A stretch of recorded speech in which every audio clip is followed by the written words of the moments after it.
Happy Valentine's Day from Mark Reviews. And what better way to talk about Valentine's Day than to talk about love for a minute? I want to share my opinion on things that are going on in the world right now.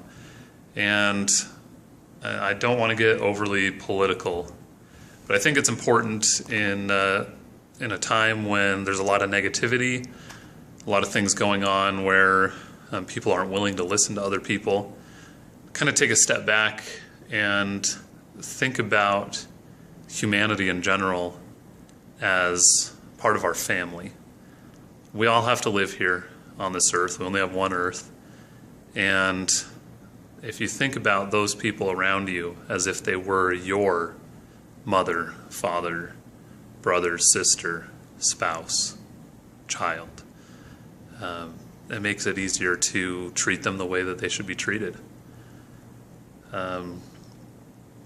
It's disheartening to see in the news and, to read accounts of people losing that sense of humanity and forgetting that this world can be a place where we work together to solve our problems.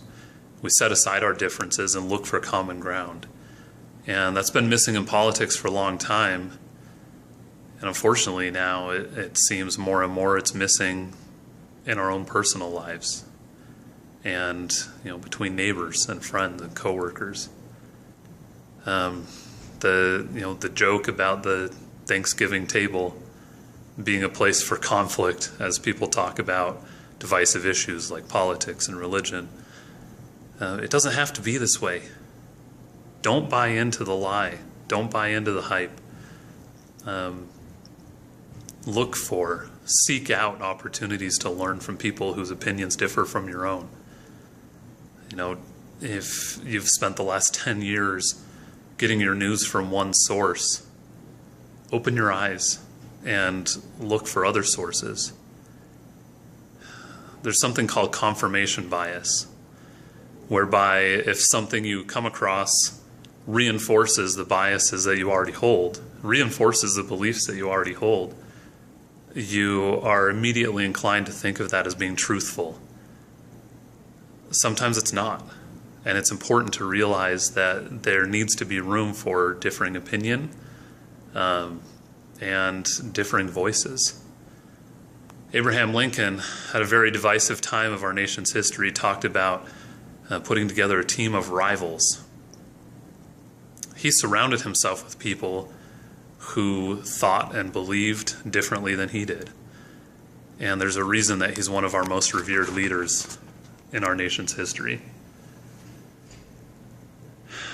There's a quote that says, "Any man who agrees with you 100% of the time is either a fool or he is getting ready to skin you." The meaning to that is that we are stronger when our differences are something that we come together and share and we talk through. And, if you want other people to allow for you to believe and think and act differently than they do, you have to allow that in others. It's not meant as a lecture. It's not how I intended to start this out. But it's more of a plea. Valentine's Day should be about love. And love should apply to anyone of any religion, race, gender identity, nationality, anyone. Love doesn't mean that you have to accept the decisions or the opinions or the political views or the life choices of those people around you, but you do need to treat them with the decency and humanity that we all deserve. There's no room for hate and prejudice. We have to allow ourselves to remember what it means to be humans, to restore the humanity that we're all missing.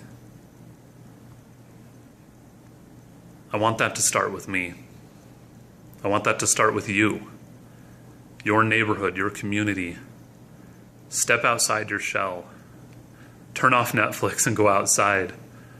Turn off the computer screen where you're consuming your 24-hour news cycle. Don't buy into the mantra.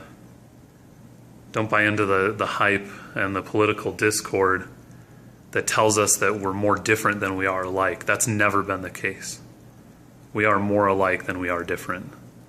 So this Valentine's Day, yes, tell your wife you love her. Tell your husband you love him. Tell your children you love them. Hand out Valentines at your school classroom. Do whatever you would normally do on Valentine's Day, but think about love on a deeper level. And during the next year, step outside yourself to share the love that makes us all one people, united in our sense of humanity. That's what'll make this world great again.